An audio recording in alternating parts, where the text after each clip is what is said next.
ఓం శ్రీ గణేశాయ నమ. శ్రీ జ్ఞానసరస్వత్యై నమ. శ్రీ గురుభ్యో నమ.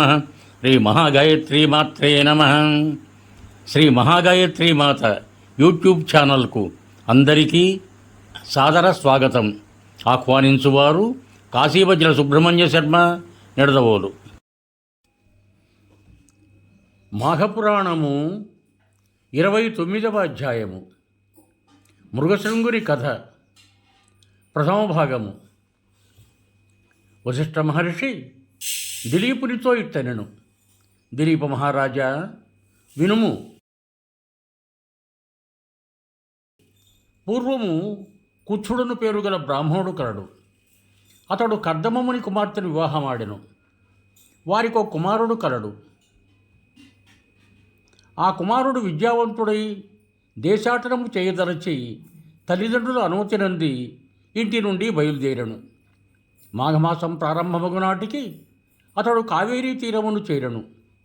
మాఘమాసమంతయు కావేరీ నదిలో స్నానము చేయవలనని తలచెను.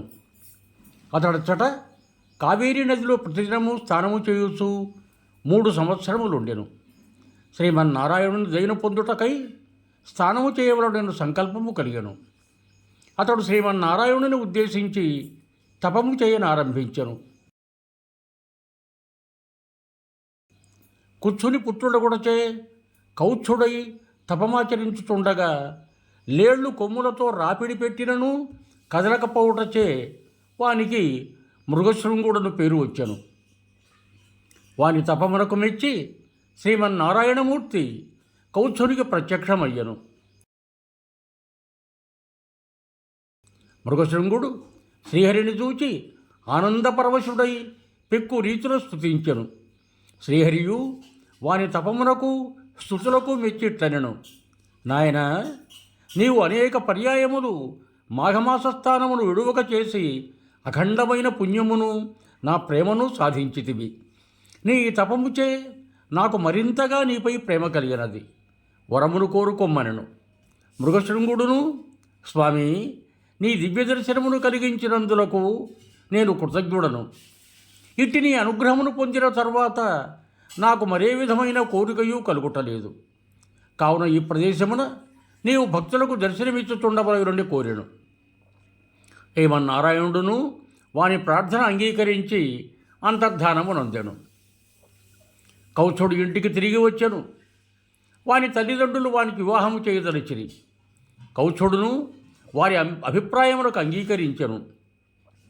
అనుకూలత గల యువతి భార్యగా లభించినచో గృహస్థ ధర్మమును చక్కగా పాటించి ధర్మార్థ కామమోక్షములను పురుషార్థముల 4 సాధింపవచ్చును. ఇందువలన కన్యను పరిశీలించి వివాహమాడవలయునని భార్యకుండవలసిన లక్షణములను తల్లిదండ్రులకు కౌచ్చుడు వివరించెను. వారు నూతని ఆలోచనను మెచ్చిరి. భోగాపురమున సదాచారుడను ఉత్తమ బ్రాహ్మణుడు నివసించుచుండెను. అతనికి ఒక కుమార్తె కలదు. ఆమె పేరు సుశీల. ఆమె పేరుకు తగిన ఉత్తమురాలు, గుణవంతురాలు. కౌచ్చుడు ఆమెను వివాహము చేసుకొనవలెనని తలంచెను. సుశీల ఒకనాడు తన 2 స్నేహితురాండ్రతో కలిసి నదీ స్థానమునకు బయలుదేరినది. ఆ సమయమున మదించిన ఒక అడవి ఏనుగు వారిని తరిమింది. అప్పుడు సుశీల ఆమె మిత్రురాండును బెదిరి పారిపోవచ్చు గట్టులేని నేలబారు నూతిలో పడి మరణించారు. కౌచ్చుడు వారి మరణ వార్తను విని దుఃఖించను. చనిపోయిన 3 బ్రతికింపవలెనని నిశ్చయించుకొనెను. వారి తల్లిదండ్రులకు ఆ శరీరములను రక్షింపుడని చెప్పెను. సమీపమున్న నదిలో స్నానము చేసి ధ్యానమగ్నుడై ఉండెను. మదించిన ఆ ఏనుగు వానికి ఎదురుగా వచ్చి నిలిచి వారిని కొంతసేపు చూచెను. తటాలున వారి ఎదుట తలవంచి వారిని తొండముతో తన మీదకి ఎక్కించుకొన్నది. కౌచ్చుడును శ్రీమన్నారాయణుని స్మరించుతూ ఆ ఏనుగుపై నీటిని చిలకరించాడు. 2 చేతులతో దానిని స్పృశించెను. వెంటనే ఆ ఏనుగు తన రూపమును విడిచి దివ్యరూపమునందెను. శాప విమోచనమును కలిగించిన మృగశృంగునకు అనగా కౌత్సునకు కృతజ్ఞతలను తెలిపి నమస్కరించి తన లోకమునకు పోయెను. కౌచ్చుడును చనిపోయిన వారిని బ్రతికింపవలయునని మరలా నదిలో మునిగి యమధర్మరాజును ఉద్దేశించి తపము చేయసాగెను. యముడు వానికి ప్రత్యక్షమయ్యను. వరమునిత్తును కోరుకొమ్మనెను. మృగశృంగుడు అదే కౌత్సుడు యమునికి నమస్కరించి స్తుతించెను. దుర్మరణము చెందిన ముగ్గురు కన్యలను బ్రతికింపమని కోరెను. యముడును వారి పరోపకార బుద్ధికి మెచ్చుకొనెను. అడిగిన వరమునిచ్చి అంతర్ధానము చెందెను. మృగశృంగుడు పట్టుదలతో చేసిన తపము చేతను యముని దయవలనను సుశీల ఆమె ఇద్దరు మిత్రురాండ్రు బ్రతికిరి. వారిని చూచి అందరూ ఆశ్చర్యపడిరి. సుశీలామున్నగు వారు నిద్ర నుండి లేచినట్లుగా లేచి కూర్చుండిరి. వారు యమలోకమును చూచిన విశేషములను ఇట్లు చెప్పిరి. జీవి చేసిన పాపముననుసరించి శిక్షింపబడును. భయంకరములైన పాపములను చేసిన వారు కఠినముగా శిక్షింపబడుదురు.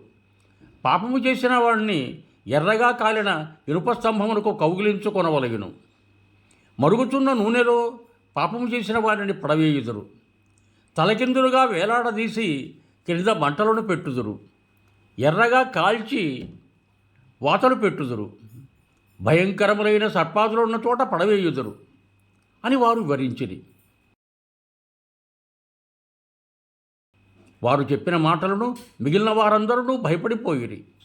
అప్పుడు సుశీలామున్నగు వారు, భయపడకుడు, మాఘమాస స్నానము చేసి ఇష్టదైవమును పూజించి యథాశక్తి దానము జపము మున్నగునవి చేయుటయో ఒక్కటే సర్వసులభమైన ఉపాయము. మాఘస్నానం వలన చేసిన పాపములు నశించి పుణ్యములు కలిగి జీవులు శుభలాభములను అందవచ్చును అని మిగిలిన వారికి ధైర్యము చెప్పిరి. ఇట్లు పలుకుతున్న వశిష్ఠ మహర్షిని దిలీపుడు, గురువర్య, భూలోకమునకు యమలోకమునకు గల దూరమెంత? చనిపోయిన వారు మరలా బ్రతకుటకు వీలుగునా అని ప్రశ్నించను. అప్పుడు వశిష్ఠ మహర్షి, నాయన, భక్తికి పుణ్యమునకు సాధ్యము కానిది లేనే లేదు. పుణ్యమును కలిగించు మాఘస్థానమును సుశీలామున్నగు వారు అనేక మార్లు చేయుట వలన వారు సంపాదించిన పుణ్యము, కౌత్సుడు చేసిన తపఃప్రభావము వారిని ఈ విధముగా కాపాడినని సమాధానము చెప్పాను. నాయన దిలీప మహారాజా, ఇట్టిదే మరొక విషయము కలదు, వినుము. పుష్కరుడును జ్ఞానవంతుడొకడు కలడు. అతడు సద్గుణములు భక్తి కలిగినవాడు. మాఘస్థానము మొదలగు పుణ్యప్రదములకు కార్యములను ఎన్నింటినో చేసినవాడు. యముడొకనాడు తన భటులను చూచి పుష్కరుని తీసుకుని రండని పలుకగా యమభటులు పుష్కరుని తీసుకుని వచ్చిరి. యముడు తీసుకుని రమ్మన్నది ఇతనిని కాదు, పుష్కరుడను పేరు గల మరొకరిని. భటులు పాపాత్ముడకు పుష్కరుని తీసుకుని వచ్చుటకు బదులుగా పొరపాటున పుణ్యాత్ముడకు పుష్కరుని తీసుకుని వచ్చిరి. యముడు పుష్కరుని ప్రార్థించను. పుష్కరుని భూలోకమున దించిరండని భటులకు ఆజ్ఞ ఇచ్చాను. యముడును తన భటులు చేసిన పొరపాటునకు భటులను మందలించెను. క్షమింపుడని మరి ఒక మారు పుష్కరుని కోరెను. పుష్కరుడు యమలోకమును చూచుటకు యముని అనుమతిని కోరెను. యముడు దానికి అంగీకరించెను. భయంకరమకు శిక్షలను అనుభవించు వారిని చూచి ఇతడు భయపడెను. భయం పోవుటకై హరినామ భజనము చేసెను. ఇట్టి భజనమును వినుటచే పాపాత్ముల పాపములు తగ్గి వారి శిక్షణుడు తగ్గసాగినవి. పుష్కరుడు నరకమును చూచుటచే మరింత జ్ఞానవంతుడయ్యను. దిలీప, యమలోకమునకు పోయి వెనుకకు తిరిగి వచ్చిన వారు ఇంకనూ ఎందరో ఉన్నారని వశిష్ఠ మహర్షి దిలీపునకు వివరించెను. సశేషం యువం భూయాత్. సర్వే జనా సుఖినో భవంతు. ధన్యవాదములు. మీకు నా ఈ వీడియో నచ్చినట్టయితే దయచేసి ఒక లైక్ కొట్టి మీ బంధుమిత్రులకు కూడా నా ఈ వీడియోను షేర్ చేయగలరు.